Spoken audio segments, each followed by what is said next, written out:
కీర్తనల గ్రంథము 91వ అధ్యాయము.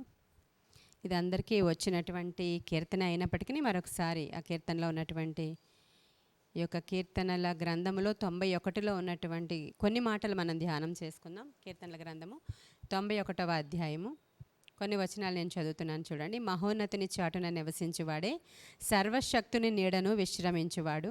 ఆయనే నాకు ఆశ్రయము, నా కోట, నేను నమ్ముకొను నా దేవుడని నేను యెహోవాను గూర్చి చెప్పుచున్నాను. ఇంక ఇదంతా మనకు తెలిసిందే. వేటకాని ఊరిలో నుంచి ఆయన మనల్ని రక్షిస్తారని, నాశనకరమైన తెగులు రాకుండా ఆయన మనల్ని కాపాడుతారని, తన రెక్కలతో మనల్ని కప్పుతారని, ఆయన రెక్కల క్రింద మనకు ఆశ్రయం కలుగుతుంది. మహోన్నతుని చాటున అంటే ఆయన రెక్కల చాటున ఎవరైతే నివసిస్తారో వాళ్ళు ఎలా ఫీల్ అవుతామంటే, దేవుని యొక్క రెక్కల చాటుకు మనం వచ్చినప్పుడు చాలా కంఫర్ట్గా ఉంటుంది మనకి. దేవుని రెక్కల చాటున ఎప్పుడు వస్తామో అప్పుడు.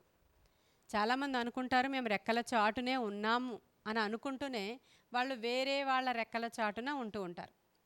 ఆయన నీడను మనం ఆశ్రయించాలని కీర్తనలో మనకు అర్థమవుతుంది. ఆయన నీడలో ఉంటే మనకి ఏమవుతుంది? ఇప్పుడు క్రిందన ఉన్నటువంటి వచనాలలో ఉన్నటువంటి సారం అంతా మన జీవితంలో జరుగుతుంది. కిందన ఏమున్నాయి వచనాలలో? ఏ రోగము మనల్ని ఏం చేయదు, ఏ తెగులు మన దగ్గరికి రాదు, ఏ అపాయము రానే రాదు.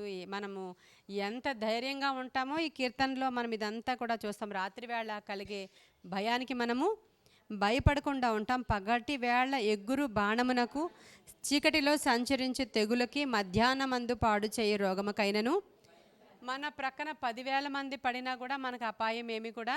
ఇవన్నీ వాగ్దానాలు ఈ కీర్తనలో. ఇది కూడా ఈ కీర్తన రాసిన వారు కూడా మోషేయే. 90వ కీర్తన 91 రెండు కూడా మోషేయే.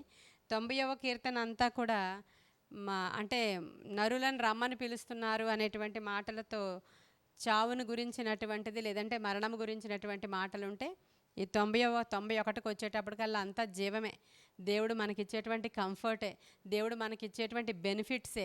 దేవుని యొక్క చాటున మనం ఉంటే ఇవన్నీ ఏమేమైతే ఉన్నాయని ఇక్కడ రాయబడిందో, దేవుని చాటును మనం లేకపోతే డెడ్ ఆపోజిట్గా జరుగుతుంది అన్నమాట అంతా. అంతే కదా? దేవుని చాటుకి రమ్మనే ప్రభు పిలుస్తున్నాడు. ఎవడైతే మహోన్నతుని చాటున నివసిస్తాడో వాడు సర్వశక్తుని యొక్క నీడలో విశ్రమించువాడు. కిందను కూడా ఆ మాటలు చాలా క్లియర్గా, ఆయన రెక్కల క్రింద ఆయన మనల్ని కప్పుతారు అనేటువంటి మాట చూస్తాం. మరి మత్తయి సువార్త 23వ అధ్యాయం 37 చదవండి. మత్తయి సువార్త 23వ అధ్యాయము 37వ వచనం. యెరూషలేమా యెరూషలేమా, ప్రవక్తలను చంపుచు. యెరూషలేము పట్టణము గురించి మాట్లాడుతూ యేసుక్రీస్తు ప్రభువారు మాట్లాడిన మాటలవి. యెరూషలేమా యెరూషలేమా, నీ వద్దకు నేను ప్రవక్తలను పంపిస్తే వాళ్ళని రాళ్లతో కొట్టి చంపుతూ ఉన్నావు నీవు. కోడి తన రెక్కల క్రిందకి పిల్లల్ని ఎలా చేర్చుకుంటుందో అలా చేర్చుకోవాలని నేను ప్రయత్నం చేస్తున్నా కూడా మీరు ఆ విధంగానే ప్రవర్తిస్తున్నారు అనేటువంటి మాట అక్కడ రాయబడి ఉంది. ఇప్పుడు కోడి తన రెక్కల క్రిందకి పిల్లల్ని తీసుకున్నది అనుకోండి, మనందరికీ బాగా తెలిసిన విషయమే. ఏదో గద్ద పైన వచ్చినప్పుడు ఈ కోడి ఒక రకమైనటువంటి సౌండ్ చేస్తుంది. ఆ శబ్దము విని కోడి పిల్లలన్నీ కూడా ఎక్కడికి వచ్చేయాలి? దాని రెక్కల క్రిందకి వచ్చేయాలి. ఆ శబ్దము విని కూడా ఇది ఎక్కడెక్కడెక్కడో బయట ఉందనుకోండి, అప్పుడు ఈ కోడి కూడా ఏం చేయలేదు కదా. కోడి కూడా ఏం చేయలేదు, ఒక సౌండ్ చేస్తుంది. అది సౌండ్ చేసినప్పుడు ఈ పిల్లలన్నీ తన రెక్కల క్రిందకి వచ్చేయాలి అంతే. వస్తే అప్పుడు ఎంత పెద్ద గద్ద వచ్చినా కూడా దాన్ని తన్నుకుని పోకుండా రెక్కలు చాపి ఎలా అయితే అది దాస్తుందో దానితో మన దేవుడు పోల్చుకుంటూ ఉన్నాడు. కోడి ఎలా అయితే రెక్కలు చాపి తన పిల్లల్ని ఇలా కాపాడుతుందో అలా నేను కాపాడాలని మీకు పిలుపునిచ్చినా కూడా, ఎంతమంది ప్రవక్తల్ని మీ దగ్గరికి పంపించినా కూడా మీరు మాట వినకుండా రాళ్లతో కొట్టి ప్రవక్తలనే చంపేస్తున్నటువంటి వాళ్ళు మీరు అని ప్రభువు చెప్పినటువంటి మాటల్ని మనం ఈరోజు జ్ఞాపకం చేసుకుంటే, మనమే కాదు మనలో చాలామంది బయట క్రైస్తవులు అనబడిన వారు కూడా దేవుని యొక్క రెక్కల చాటుకు రాకుండానే మేము రెక్కల చాటునే ఉన్నాము అని భ్రమలో బ్రతుకుతూ ఉంటారు వాళ్ళు. కానీ వాళ్ళు దేవుని రెక్కల చాటున ఉండరు. వాళ్ళు సౌండ్ చేయడం అంటే దేవుని యొక్క మాట, దేవుని యొక్క శబ్దము, దేవుని యొక్క వాక్కు ఎంత విస్తారంగా ఈ రోజుల్లో వాక్యము విత్తబడుతూ ఉన్నా కూడా ఆయన రెక్కల చాటుకి వాళ్ళందరూ రాలేకపోతూ ఉన్నారు. ఒకానొక సందర్భంలో ఏదో చాటుకి ఎలా వెళ్ళిపోతున్నారు? ఆదాము ఉన్నాడు. ఆదాముకి దేవుడు మంచి కంఫర్ట్ ఇచ్చాడు. ఆదాముకి దేవుడే చల్లని నీడగా ఉన్నాడు, ఆ తోటలో పెట్టాడు. ఎప్పుడైతే ఈ ఆదాము దేవుని మాట వినకుండా, అవ్వ ద్వారా తప్పిపోవచ్చు, ఆయనే తప్పిపోవచ్చు, మొత్తానికి తప్పిపోయాడు. తప్పిపోయినప్పుడు ఏం జరిగింది? ఎక్కడ ఏ చోటను నుంచుని ఉన్నాడు ఆయన? చెట్టు చాటున, దేవుని చాటున లేడు. అప్పటి వరకు దేవుడు ఆదామా అంటే ఎస్ లార్డ్ అని పలికేటువంటి ఆదాము ఈరోజు మరలా దేవుడు పేరు పెట్టి పిలిస్తే నేను చెట్టు చాటున ఉన్నాను, ఇక్కడ నుంచే మాట్లాడతానని చెట్టును ఆశ్రయిస్తూ ఉన్నాడు ఆయన. అర్థమవుతుందా? మనం కూడా అనేక సందర్భాల్లో ఇక్కడ ఉన్నానులే ప్రభా, ఏం చెప్పాలనుకుంటున్నావో చెప్పు, నేను చేస్తానులే ప్రభా, నేను ఉన్నానులే ప్రభా, నేను ఉంటానులే ప్రభా. ఎన్నిసార్లు పడిపోయినా మళ్ళీ తిరిగి వచ్చినప్పుడు చేర్చుకుంటూ ఉంటే అప్పుడు అదే అదే పద్ధతి అలవాటైపోయి వాళ్ళు ఏమనుకుంటున్నారంటే ఎన్నిసార్లు పడిపోయినా వచ్చినా దేవుడు చేర్చుకుంటాడు కదా అనుకుంటున్నారు వీళ్ళు. కానీ దేన్నో ఆశ్రయించి ఎక్కడెక్కడికో వాళ్ళు వెళ్ళిపోయిన వాళ్ళు. దావీదు గుహలో ఉన్నప్పుడు అసలు చాలా భయంకరమైన సిట్యుయేషన్. సౌలు తరుముతూ గుహ దగ్గరికి వచ్చేసినప్పుడు, చాలా చుట్టూ శత్రు సమూహము మోహరించినప్పుడు, ఇంకా దావీదును చంపితేనే కానీ నేను ఇక్కడ నుంచి తిరిగి వెళ్ళనని శపథము చేసి కేవలం దావీదును పట్టుకోవడం కోసమే 3000 మందిని అపాయింట్ చేశాడు సౌలు. స్పెషల్ ఫోర్స్ అది స్పెషల్ ఫోర్స్. 10 సంవత్సరాలు 3000 మందికి జీతాలు ఇచ్చి వాళ్ళని కేవలం దావీదుని వెతకడానికే పెట్టుకున్నాడు ఆయన. ఎంత జీతాలు వేస్ట్ అయినాయో ఆ రోజు నాకు తెలియదు. కానీ అలాంటి సందర్భంలో అడవిలో అడుగడుగునా శత్రువు ఉన్నాడు, అడుగడుగునా ఇన్ఫర్మేటర్స్ ఉన్నారు. అలాంటి గుహలో ఉన్నటువంటి దావీదు చూడండి 57వ కీర్తన 1వ వచనంలో మంచి మాట మాట్లాడతాడు. 57వ కీర్తన నేను చదువుతాను, మీ దగ్గర మైక్ లేదు కదా. నన్ను కరుణింపుము దేవా, నన్ను కరుణింపుము, నేను నీ శరణు జొచ్చి ఉన్నాను. ఈ ఆపదలు తొలగిపోవు వరకు నీ రెక్కల నీడన శరణు జొచ్చి ఉన్నాను. హల్లెలూయా. ఆయన ఎన్నో ఆపదలలో ఉన్నాడు కదా. ఆ ఆపదలన్నీ అతనికి ఉన్నప్పుడు అతను మాట్లాడుతున్న మాట ఏంటంటే కేవలము నీ రెక్కల నీడన నేను శరణు జొచ్చి ఉన్నాను. ఆ కీర్తన పైన రాసుంది చూడండి, అక్కడ సౌలు నొద్ద నుండి పారిపోయినప్పుడు అతడు రచించినది అనేటువంటి మాట ఉందా? అక్కడ ఉంది కదా. ఆయన గుహలో ఉన్నప్పుడు అన్నమాట ఇవన్నీ జరిగినవి. ఆ ముందు కీర్తనలో కూడా ఉంటుంది, ఫిలిష్తీయులు దావీదు గాతులో పట్టుకునినప్పుడు అతడు రచించిన కీర్తన అని రాయబడి ఉంది. ఇక్కడైతే సౌలు నొద్ద నుంచి పారిపోయినప్పుడు అతడు రచించినటువంటి కీర్తన. ఇప్పుడు సౌలు యొద్ద నుంచి పారిపోతే ఎక్కడ చూసినా సరే సెక్యూరిటీ లేనటువంటి లైఫ్. రాజే శత్రువు అయిపోయాడు. రాజే శత్రువు అయితే ఇంకెవ్వరు ఏం చేయలేరు. ఇంత ఏమంటారు, అనేక మందిని ఏర్పాటు చేసుకుని ఇతను చంపాలని ప్రయత్నం చేస్తున్నప్పుడు ఇంకెవ్వరు, ఏ సోర్సు లేదయ్యా నాకు, ఏ గుహ నన్ను దాచలేదయ్యా, ఏ బలవంతుడు నన్ను దాయలేడు ప్రభువా, కేవలం నేనైతే నీ రెక్కల నీడకి వచ్చేస్తున్నాను, ఇక నాకు వేరే ఏ సోర్సు లేదని సరెండర్ అయిపోతాడు అన్నమాట ఈ యొక్క దావీదు. మనం కూడా అనేక సందర్భాల్లో ఈ ప్రార్థన ప్రతిరోజు కూడా చేయాలి. ప్రభువా, నేను నీ రెక్కల చాటున ఉండేలాగున నాకు సహాయం చేయండి. అనునిత్యము తల్లి కోడి యొక్క శబ్దము వినగల చెవులు నాకు దయచేయండి. నీ మాట వినకుండా నా చెవులు నేను మూసుకోకూడదు ప్రభువా. నీ మెల్లని స్వరము అనునిత్యము నాకు వినిపింపచేయి. ఎందుకంటే అది వింటేనే కదా మనము ఆ గ్రద్ద నుంచి మనం తప్పించబడతాం. మన చెవులు మూసుకుంటే ఎంత మాత్రం కూడా అది అవ్వదు. దావీదు చూడండి రకరకాల ఎలాంటి కష్టంలో ఉన్నాడో రాస్తున్నాడు. అక్కడ 2వ వచనం చూడండి, మహోన్నతునైన దేవునికి, నా కార్యము సఫలము చేయు దేవునికి నేను మొర్రపెట్టుచున్నాను. ఆయన ఆకాశము నుండి ఆజ్ఞ ఇచ్చి నన్ను రక్షించును. నన్ను మృంగగోరు వారు దూషణలు పలుకున్నప్పుడు దేవుడు తన కృపా సత్యములను పంపును. నా ప్రాణము సింహముల మధ్యనున్నది, కోపోద్రేకుల మధ్యను నేను పండుకొనుచున్నాను. వారి దంతములు శూలములు, అవి అంబులు, వారి నాలుక వాడిగల కత్తి. దేవా, ఆకాశము కంటే అత్యున్నతుడువగా నిన్ను కనుపరుచుకొనము. నీ ప్రభావము సర్వభూమి మీద కనబడనిమ్ము. నా అడుగులు చిక్కించుకొనుటకై వారు వలయొడ్డిరి. నా ప్రాణము కృంగి ఉన్నది. నా ఎదుట గుంట త్రవ్వి దానిలో తామే పడిరి. అనేక సందర్భాలలో దావీదు ఎక్స్పీరియన్సెస్ అన్నీ అక్కడ పంచుకుంటున్నాడు. నన్ను పట్టుకోవడానికి ఎలాంటి వలలైతే ఈ యొక్క అరణ్యంలో వాళ్ళు పన్ని ఉన్నారో నేను చూస్తూ ఉండగానే వాళ్ళు ఏ వల అయితే వేశారో ఆ వలలో వాళ్ళే పడ్డారు. ఎందుకంటే నేను నీ చాటున ఉన్నాను కాబట్టి. అది మహోన్నతున చాటున నివసించేవాడే సర్వశక్తిని నీడన వాడు ఎలా ఉంటాడు? విశ్రమిస్తాడు, విశ్రాంతినిస్తాడు దేవుడు మనకి. రండి నా యొద్దకని చెప్పి ఆయన విశ్రాంతిని ఇస్తాడు. ఎప్పుడైతే ఆయన దగ్గరికి వెళ్ళామో, ఆయన రెక్కల చాటుకు వెళ్ళిపోయామో, ఆయన రెక్కల నీడన మన ఆశ్రయము తీసుకున్నాము అంటే ఇవన్నీ కూడా దేవుని రెక్కల చాటున మనం ఎక్కడుంటాం? మనం ఆయన మందిరంలోనే ఉంటాం. ఆయన మందిరములోనే మనకి సమృద్ధి, ఆయన మందిరములోనే మనకి సెక్యూరిటీ, ఆయన మందిర ఆవరణలోనే పిచ్చుకలకు కూడా నివాస స్థలము దొరికెను, వానకోవిలకు గూటి స్థలము దొరికెను అని కీర్తన, ఆసాపు కీర్తనల్లో ఆ మాటలన్నీ కోరహు కుమారుల కీర్తన. అది కోరహు కుమారులు ఆ మాటలు చెప్తూ ఉంటారు అనమాట. నీ మందిరంలోనేనయ్యా వానకోవిలకు గూటి స్థలము దొరికింది, పిచ్చుకకి నివాస స్థలము దొరికింది, మేము నీ మందిరంలోనే నివాసం ఉంటేనే మాకు ఈ సెక్యూరిటీ అంత. ఈ మహోన్నతిని చాటున అంటే దేవుని మందిరపు చాటునే మనకి ఇక్కడ ఎంత సెక్యూరిటీ దేవుడే మనకిస్తాడు. ఆయన నీడ చాలా గొప్ప కార్యాలని జరిగిస్తుంది. అయితే ఏఎల్ఎస్ బార్న్ అనేటువంటి ఒక ఆయన ఉంటాడు. ఏఎల్ఎస్ బార్న్ ఆయన పేరు. ఆఫ్రికా ఖండానికి సువార్త చెప్పడానికి ఆయన తీసుకుని వెళ్ళినప్పుడు ఏ ప్రాంతాలలో సువార్త వాళ్ళు ప్రకటించాలో, ఏ ప్రాంతాలలో మరి భయంకరమైన తెగల వాళ్ళు ఉన్నారో ఈ ప్రాంతాలు తిరుగుతూ ఒకసారి ప్రార్థన చేసేవారు. ఇప్పుడు చూడండి, మనం ఉపవాస ప్రార్థన చేసినప్పుడు ఏ ఏరియాలో మనం ఉపవాసం ఉన్నామో ఆ ఏరియా అంతా కూడా మనం తిరిగి ఉపవాసంతో తిరిగి ప్రార్థన చేసిన సంఘటన మీలో కొంతమందికి జ్ఞాపకం ఉంది కదా. వీళ్ళు అలాగే అక్కడ ఆ ఏరియాల్లో వెళ్ళి అక్కడ ముందు హెలికాప్టర్లో ఆ ఏరియా ఆఫ్రికా ఖండంలో అడవుల ప్రాంతంలో హెలికాప్టర్లో ఆ బార్న్ అనేటువంటి ఆయనని ముందుగా తీసుకెళ్ళి తిప్పారనమాట. ఈ హెలికాప్టర్ నీడ ఎక్కడెక్కడైతే పడిందో అక్కడ ఉన్నటువంటి రోగులందరూ స్వస్థపరచబడ్డారంట. అసలు ఆ దైవజనుడిని ఎక్కడెక్కడ తీసుకెళ్ళి తిప్పుతూ ఉంటే దైవజనుడు ఏమి మాట్లాడలేదు, దైవజనుడు ఏమి ముట్టుకోలేదు, దైవజనుడు ఏమి కూడా చేయలేదు. కేవలము ఆయన యొక్క హెలికాప్టర్ యొక్క నీడ పడి అక్కడ ఉన్నటువంటి రోగులు స్వస్థపరచబడ్డారంట.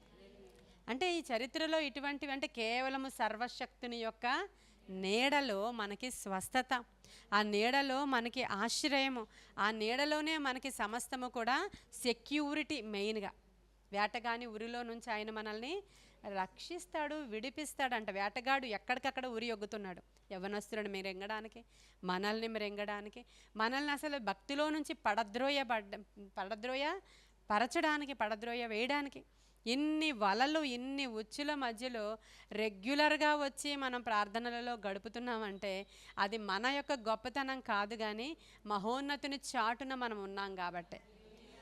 ఈ చాలామందికి ఇది వింతగాను విడ్డూరంగాను ఎప్పుడు ఈ ప్రార్థనలకు వెళ్ళే వాళ్ళకి మాకు తేడా ఏంటని అనుకుంటారు, కానీ మన సెక్యూరిటీకి వాళ్ళ సెక్యూరిటీకి చాలా తేడా ఉంటుంది. మనము ఇంకా పూర్తిగా రెక్కల చాపబడిన కోడి క్రిందే ఉన్నాం. మనం అసలు మనకి ఆ కోడి ఇంక ఎవరిని కూడా రానివ్వదు. ఎలాగో మన దేవుడు ఆ కోడితో అందుకే పోల్చుకుంటున్నాడు, ఆయన తల్లితో పోల్చుకుంటున్నాడు. ఆయన అంత పెద్ద సెక్యూరిటీ మనకుంది. సింహాల మధ్యలో నేనున్నాను, అతను కోపోద్రేకుల మధ్యలో, వాళ్ళ యొక్క దంతాల యొక్క కఠినత్వం మధ్యలో నేనున్నాను, కానీ అపవాది ఉరి ఒగ్గాడు, కానీ వారు పన్నిన వలలో అనేక సందర్భాల్లో నేను చూస్తున్నాను వాళ్ళే పడిపోయారు అంటున్నాడు. వాళ్ళే పడిపోయారు. దావీదు తన కనులతో చూసిందంతా కీర్తనలో రాస్తాడండి. ఎన్ని ఎక్స్పీరియన్స్లో దావీదువి. కీర్తనలంతా మనం చదువుతుంటే మనకు అనిపిస్తుంది ప్రతి సమస్యలో నుంచి మనం వెళుతూ ఉన్నప్పుడు నాకు కూడా ఇలాగే కదా జరిగింది, నాకు కూడా ఇలాగే కదా జరిగిందని. వేటగాని ఊరిలో నుంచి దేవుడు నన్ను ఇలా తప్పించాడు. నాశనకరమైన తెగులు వచ్చిందా మనలో? కొంతమందికి వచ్చింది కదా. అక్కడ నశించిపోయామా? నాశనకరమైన తెగులు ఏమైనా చేయగలిగిందా? లేదు. ఇంకా ఆయన పని చేయాల్సిన అవసరత ఉంది కనుక, ఆయన చాటున ఉన్నాము గనుక నాశనకరమైన తెగులు మీ ఇంటి వరకు వచ్చింది, కానీ మిమ్మల్ని అది ఏమీ కూడా చేయలేకపోయింది. ఇది మన అందరికీ తెలిసిన విషయమే. ఎన్నో మార్లు ఆయన మన రాకపోకల్లో కాపాడిన దేవుడు. ఎన్నో మార్లు నశించిపోకుండా వేటగాడు ఎన్నో ప్రయత్నాలు పని ఇక్కడ ఇంకా అయిపోయింది, వీళ్ళ పని ఇక్కడికి వీళ్ళు ఇంకా అయిపోయింది, వీళ్ళు ఇంకా దిగజారిపోయారు, విశ్వాసంలో పడిపోయారని వాడు ఎదురు చూస్తున్నాడు, కానీ మనం ఎంత మాత్రం కూడా పడిపోయిన వారము కానే కాము. మరి పేతురు యొక్క నీడ తగిలి ఎంతమంది? ఎందుకని? ఆ నీడలోనే ఉంది దేవుని యొక్క నీడ. దేవుని యొక్క మందిరపు నీడ మన మీద పడడం చాలా అవసరం. మనం అక్కడ జీవించినప్పుడు ఆ కోరహు కుమారులాగే ఆ మందిరాన్ని అంటిపెట్టుకుని జీవించినప్పుడు మాత్రం చాలా గొప్ప కార్యాలు నిజంగా జరుగుతాయి. ఇది దావీదు యొక్క రహస్యం. అందుకే ఆయన ఈ పదాలన్నీ కూడా ఉచ్చరించుకుంటూ ఈ 57వ కీర్తనలో ఈ మాటలు చాలా నాకు ఇష్టమైన మాటలు. తర్వాత 36వ కీర్తన కూడా చూడండి, 7-8 వచనాలు చూడండి. 36వ కీర్తన 7-8 వచనాలు. ఉమ్, ఉమ్. నీ కృప ఎంతో అమూల్యమైనది, నరులు నీ రెక్కల నీడను ఆశ్రయించు. అది నరులు ఏం చేశారంట, నీ రెక్కల నీడను. ఈ చూడండి, ఇవన్నీ కీర్తనలలో కూడా రెక్కలే. ఆయన రెక్కలే, ఆయన రెక్కల చాటున మనకి ఎలాంటి ఆశ్రయం ఉందో, ఆయన రెక్కలు మనల్ని ఎలా కప్పుతున్నాయో, అందుకనే మహోన్నతుని చాటున నివసించడానికి అవసరమైన కృప దేవా మీరు మాకు దయచేయండి అని మనం ఆయన్ని వేడుకోవాలి ఖచ్చితంగా. ఆయన ఇజ్రాయేలీలు నడిపించి తీసుకుని వెళుతూ ఉన్నప్పుడు ఆ నీడ వాళ్ళని ఎలా వెంబడించింది చెప్పండి? ఆ నీడ ఎలా ఉంది? మేఘముగా ఉంది కదా. ఆ నీడ ఎలాంటి నీడ ఉంది వాళ్ళకి? వాళ్ళు నడిచి వెళ్ళిపోతున్నారు. అందుకే పగలు ఎండ దెబ్బైనను రాత్రి వెన్నెల దెబ్బైనను వారికి తగలకుండా ఆయన వారిని కాపాడి తీసుకుని వెళ్ళాడంట. పగలు ఎండ దెబ్బ ఎందుకు తగలలేదు వాళ్ళకంటే మేఘస్తంభముగా ఆయన ఉన్నాడు. హల్లెలూయా. ఆయన మేఘారూరుడుగానే మళ్ళీ వస్తాడు. ఆయన మేఘస్తంభంగా ఉన్నాడు. ఆయనకు ఇంకొక పేరే మేఘము. మేఘము కాబట్టి ఆయన ఇజ్రాయేలీలు నడిపించేటప్పుడు పగలు మేఘస్తంభముగా, ఆయన నీడ వాళ్ళని అలాగా ఆవరించి, నీడ గురించి మాట్లాడుతున్నాం మనం. మేఘస్తంభముగా ఆవరించి తీసుకుని వెళ్ళినవాడు ఆ మహోన్నతుడే. హల్లెలూయా. మరి ఇంకా మనము న్యాయాధిపతుల గ్రంథంలో చూస్తాము, అక్కడ చెట్ల మీద రాజు గురించి ఒక కథ ఉంటుంది. ఇది మన అందరికీ తెలిసిన విషయమే. అంజురపు చెట్టు ఉందంట, ద్రాక్ష చెట్టు ఉందంట, ఇంకేం చెట్లు ఉన్నాయి అక్కడ? వలీవా చెట్టు ఉందంట. ఫస్ట్ వలీవా చెట్టు ఫస్ట్ ఉంటుంది. అక్కడికి వెళ్ళి ఆ చెట్లు అంటే అడవిలో ఉన్న చెట్లన్నీ కూడా, మాకు రాజుగా నీవు ఉంటావా, నీ నీడక మేము వస్తాము అని అడిగాయంట. అంతేనా? అని అడిగినప్పుడు అది అందంట, నేను నా దేవుణ్ణి సంతోష పెట్టడానికి, నా దేవునికి ఆ ఆయిల్ని ఇవ్వడానికి నేను క్రియేట్ చేయబడ్డాను తప్ప, నేను రాజునైపోయి మీ మీద అటు ఇటు తల ఊపడానికి కాదు, నేను మీకోసం కాదు అని ఆ చెట్టు అక్కడి నుంచి తప్పించుకున్నట్లు చూస్తాం. ద్రాక్ష చెట్టు అంతే చెప్పుద్ది, నేను నా దేవుణ్ణి నరులని సంతోష పెట్టేటువంటి ద్రాక్షరసం ఇయ్యక నేను మీ మీద రాజుగా ఉండడానికి నేనేమి కూడా ఇష్టపడట్లేదని చెప్తారు. తర్వాత అంజూరపు చెట్టు, ఈ అంజూరపు చెట్టు కూడా అలాగే అంటది, నేను నా మంచి ఫలములను ఇయ్యక నేను మీ మీద రాజుగా ఉండడానికి, నా పనేంటో, నన్ను ఎందుకు దేవుడు క్రియేట్ చేశాడో నాకు తెలుసని చెట్లన్నీ చెప్తున్నట్లు, నిన్ను నన్ను దేవుడు ఎందుకు ఏర్పాటు చేసుకున్నాడో తెలిసి ఉండాలి. బ్రతుకుతున్నాము అంటే మనుషులు అందరం తినేసి పడుకొని మళ్ళీ తినేసి పడుకుంటే మనము యానిమల్స్ రెండు ఒకటే. అవి అంతే కదా. బ్రతకడానికే తింటాయి, మనము బ్రతకడానికే తింటున్నాం. ఇక ఏ పని లేదు దానికి. ఎందుకు వచ్చిన హడావుడో తెలీదు, తిరుగుతూ ఉంటుంది ఒక కుక్క. అది మన కాళ్ళ మధ్యలోంచి వెళ్ళిపోతుంటుంది. ఎక్కడికి వెళ్ళిపోతుంది? పునః ఆపే కుక్కనే, ఎక్కడికి వెళ్తున్నామని అడగండి, నాకేం తెలుసు అంటది. అంతేనా? అలాగనే అంటది. ఎక్కడికి వెళ్తున్నావు పో అని చెప్పండి, నాకేం తెలుసు. మరి ఎక్కడికి ఇంత అర్జెంటుగా వెళ్ళిపోతున్నావు అంటే నేను అంతే అంటది. అంతే, మనం ఒక పర్పస్ లేకుండా, ఒక ప్రణాళిక లేకుండా తిరుగుతున్నాము భూమి మీద అంటే సేమ్ దాంతోనే మనం పోల్చుకోవాలి. దేవుడు నిన్ను నన్ను ఎందుకు సృష్టించాడో ఆ పర్పస్ తెలుసుకొని జీవిస్తే అది మానవ జన్మకి పరమార్థం. దట్టు క్రైస్తవుడికి అది. ఒక మంచి క్రైస్తవుడు తల్లి గర్భములో రూపింపక మునిపే, అయ్యా నీ కన్నులు నన్ను చూసాయి కదా, నన్ను ఎందుకు ఏర్పాటు చేసుకున్నావో, ఇదిగో నాకు 40 వచ్చేసింది, ఇదిగో నాకు 50 వచ్చేసింది, అయ్యో నా ఏజ్ దాటిపోతుంది, నేను ఎందుకు క్రియేట్ చేయబడ్డానో తెలియకుండానే పెరిగాను, పెళ్లి చేసుకున్నాను, పిల్లల్ని కన్నాను, మళ్ళీ ఇదిగో ముసలైపోతున్నాను, మా పిల్లలకి పెళ్ళిళ్ళు చేసేస్తున్నాను, చచ్చిపోతాను. ఇంతేనా? కాదు కదా. నీ పక్షముగా ఆయన ఏమంటున్నాడంటే, నీ పక్షముగా నేను ఉన్నతమైన ప్రణాళికను కలిగి ఉన్నాను, నేను ఏర్పాటు చేసుకున్నాను, నా ఏర్పాటులో నువ్వు ఉన్నావు, నా సైన్యంలో నీ ఒక భాగమై ఉన్నావు.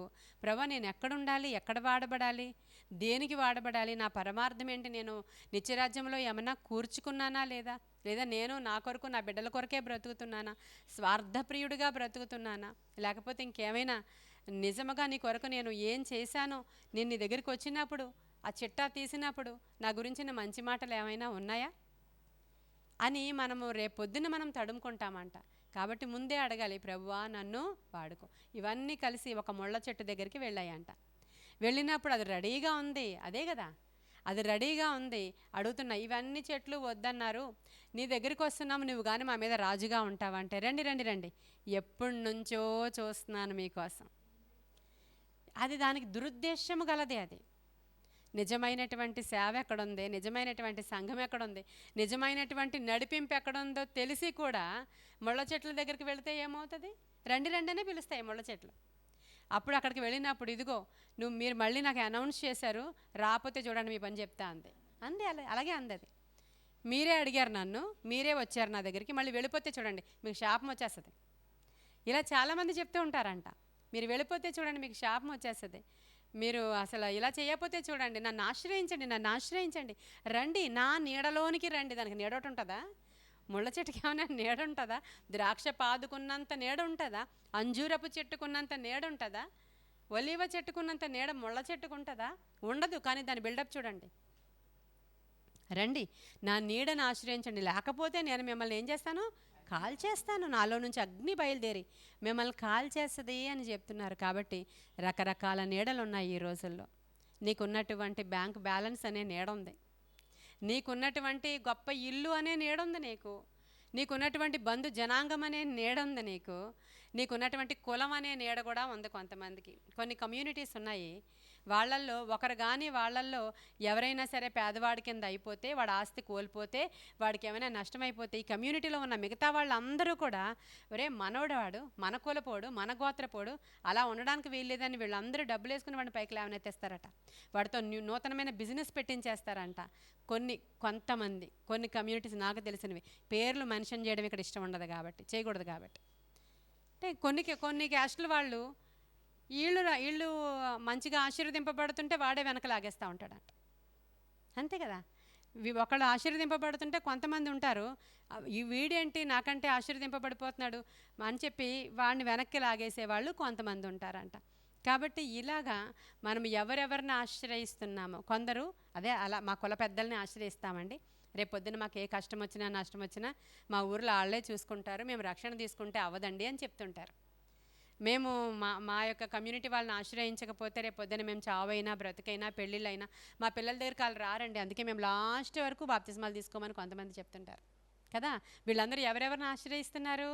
పెద్ద మనుషుల్ని, మామూలు మనుషుల్ని, అదిగో డబ్బులు ఇచ్చేటువంటి నాయకుల్ని, లేకపోతే ఇదిగో మీకున్నటువంటి వెనకాల ఉన్నటువంటి ఆ బ్యాంక్ బ్యాలెన్స్ని, మీకున్నటువంటి ఆ యొక్క ఫిక్స్డ్ డిపాజిట్లని, మీరు అవి మాకు నీడ అని వాటిని ఆశ్రయిస్తూ ఉన్నారు.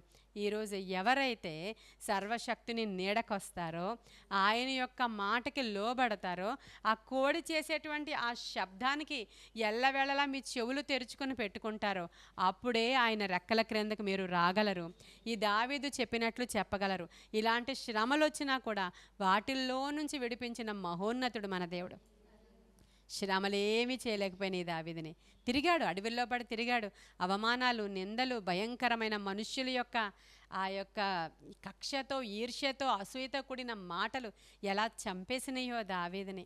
అయినప్పటికీ కూడా ఏమాత్రము భయం అయినా భయపడలేదు. తర్వాత కూడా కంఫర్ట్ చూసుకొని రాజనగరీలు కట్టించుకుంటూ కూర్చోలేదు దావీదు. సొలొమోను పని మాత్రం రాజనగరీలు కట్టించుకుంటూ కూర్చున్నాడు. ఆయన ఒక్కొక్క భార్యకి ఒక్కొక్క నగరి కట్టించడమే ఆయన జీవితంలో ప్రధాన ధ్యేయము. జీవితం అంతా బిల్డింగ్ కన్స్ట్రక్షన్ వర్కులు జరుగుతూనే ఉన్నాయి సొలొమోను టైంలో. కారణం ఒక్కొక్క రాణికి ఒక్కొక్క కోట, ఒక్కొక్క ఉద్యానవనము, ఒక్కొక్క ఆహ్లాదకరమైన పురాలు, నగరులు, ఇవి కట్టించడమే సొలొమోను పని.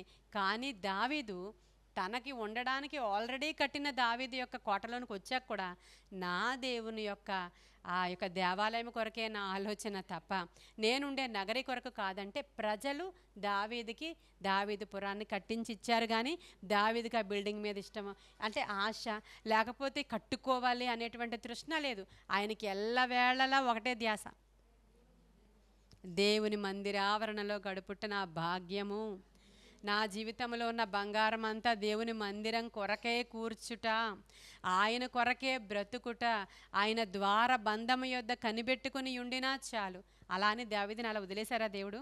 చక్రవర్తి కింద చేశాడు. ఈ రోజుకి కూడా దావీదు దేవుడు ఆయన. హల్లెలూయా. ఆయన రాసిన పాటలు పాడేటువంటి ఆశీర్వాదకరమైనటువంటి ఈ రోజుకి ఎవరు సొలొమోనుని అందరూ మర్చిపోయారు. ఎందుకని ఆయనే చూసుకున్నాడు. ఆయన ఎంత గొప్ప చేసి దేవుడు ఎంత బాధ్యతలు అప్పగించినా కూడా ఆయన గురించి ఆయనే కట్టించుకున్నాడు. ఈయన దేవుడి గురించి కట్టించుకోవడం కోసమే ఆలోచన. అంటే ఈ దావీదు గురించి నేను మాట్లాడుతున్నాను. అందుకనే ఆయన దేవుని యొక్క రెక్కల చాటున భద్రపరచబడి చివరి వరకు మంచి వృద్ధాప్యము వరకు దేవుని యొక్క అండర్లో ఆయన బ్రతికి నా హృదయానుసారుడు అనిపించుకున్నాడు. మరి మనం కూడా దేవుని యొక్క మహోన్నతిని చాటుకే రావాలి, ఆయన రెక్కల నీడలోనే ఉండాలి. ఈ నీడ ఆ నీడ ఆశ్రయించొద్దు దయచేసి. ఎన్ని నీడలు మీకు ఉన్నాయి ఈరోజు, అది నీడ కాదు. యోనా కూడా ఏం చేశాడు, నీనేవే పట్టణానికి వచ్చాడు. వచ్చినప్పుడు చాలా గట్టి ఎండ ఉంది, ఊరంతా సువార్త ప్రకటించాడు. ఇప్పుడు ఎప్పుడు వస్తుందా ప్రళయం అని పైకి చూస్తున్నాడు. ఈ లోపల అక్కడ ఉన్నటువంటి వాళ్ళు ఏమయ్యారు, పశ్చాత్తాపపడి మనసు తిప్పుకొని మారు మనసు పొంది గోనె బట్ట కట్టుకొని ప్రేయర్లు స్టార్ట్ చేశారు. వాళ్ళు ప్రార్థన స్టార్ట్ చేయగానే దేవుని మనసు మారిపోయింది అక్కడ. ఆయన మనసు మారిపోగానే ఉగ్రత ఆగిపోయింది అక్కడ. ఈయన మాత్రం ఎప్పుడు వస్తుందా అని చూస్తున్నాడు. ఈయన తెలియదు ఈ విషయం. మళ్ళీ డౌట్ కూడా ఉంది, నువ్వు ప్రేమామయుడివి, నువ్వేదో చేస్తావు, నన్ను చెప్పమన్నావు కానీ అని రెండు భయపడుతూ ఉన్నాడు. ఈ లోపల ఇంత ఎండ కదా అని చెప్పి దేవుడు ఏం చేశాడు, అప్పటికప్పుడే ఒక సొర చెట్టుని పుట్టించాడు. అది వచ్చి ఇలా పందిరిలాగా అల్లుకుంది. అబ్బా నా కోసం భలే చేశాడు దేవుడని దాని నీడను ఆశ్రయించి రిలాక్స్గా ఉన్నాడంట. వెంటనే ఒక పురుగు వచ్చిందంట, ఆ యొక్క వేరుని కొరికిందంట, మాడిపోయింది. దానిని ఆశ్రయించాడు ఆయన. కాసేపు తిట్టుకుంటున్నాడు కాసేపు. అలా మనము టెంపరీగా ఉన్నటువంటి ఏ ఫెసిలిటీస్ని ఆశ్రయించకండి. టెంపరీ అవి. స్నేహితుడు వచ్చి చెప్తాడు, నీకెందుకు నేను ఉన్నాను కదా. ఎవరైనా సరే, నీ తల్లిదండ్రులు చెప్తారు, మీకెందుకు మేము ఉన్నాం కదా. అన్నదమ్ముడు చెప్తాడు, నీకెందుకు నేను ఉన్నాను కదా. ఇవన్నీ టెంపరీ కదా, ఇవన్నీ టెంపరీయే. దేవుడు మాత్రమే ఇప్పుడిప్పుడే చిన్న చిన్నగా ఎస్టాబ్లిష్ అవుతూ చిన్న ఉద్యోగం దొరికితే ఇంకా నాకు మొత్తం నేనే జయించేసాను అన్నట్లు ప్రవర్తిస్తుంటారు కొంతమంది. ఇక మాకు ఏమీ లోటు లేదన్నట్లు. బోళ్ళని ఐటీ జాబులు పోతున్నాయంటే ఇప్పుడు అందరినీ పీక్ అవతలు పారేస్తున్నారు. ఇక్కడ ఏమైపోతారు అప్పుడు? అనేక మంది ఒకసారి ఐటీ జాబులను పీకేసినప్పుడు బోళ్ళ మంది సూసైడ్ చేసుకున్నారు తెలుసు కదా. వాళ్ళందరూ విల్లాస్ కొనేసుకున్నారు, వాళ్ళందరూ పెద్ద పెద్ద కార్లు కొనేసుకున్నారు. భార్యాభర్తలు ఇద్దరు ఎంప్లాయీస్ అయితే ఒక్కొక్కరికి 3 లక్షలు వచ్చేది. కాబట్టి విల్లాస్ కొనేసుకున్నారు, పెద్ద పెద్ద కార్స్ కొనేసుకున్నారు, బోళ్ళని పొలాలు కొనేసుకున్నారు. సడన్గా వాళ్ళ జాబులు తీసేసేసరికి వాళ్ళు దానికి ఇన్స్టాల్మెంట్స్ కట్టుకోలేరు. ఏం చేయాలో తెలియక ఎంతోమంది సూసైడ్ చేసుకుని చనిపోయారు. వాళ్ళు వాళ్ళ జాబుల యొక్క నీడ వాళ్ళకి బాగుంది అనుకున్నారు వాళ్ళు. చూసారా ఈరోజు? కాబట్టి ఇంకేమీ వద్దు. ఈ మహోన్నతుని చాటున నివసించేవాడు సర్వశక్తిని నీడను విశ్రమించువాడనే కీర్తన ప్రతి దినము ధ్యానం చేసుకోండి, చదువుకోండి. ప్రతిరోజు అది చదువుకోండి. ఏ తెగులు మన ఇంటికి రానే రాదు. మన పిల్లలకి ఏ విధమైనటువంటి వేటగాడు మన పిల్లల్ని ముట్టుకోలేడు, పట్టుకోలేడు. ఇటువంటి గొప్ప కార్యాలు జరిగించే దేవుడిని బట్టి మరొకసారి మనం దేవునికి వందనాలు తెలియచేసుకుంటూ ఈ కొన్ని మాటలు దేవుడు మన వెనుకడిలో దీవించునుగాక. ఆమేన్.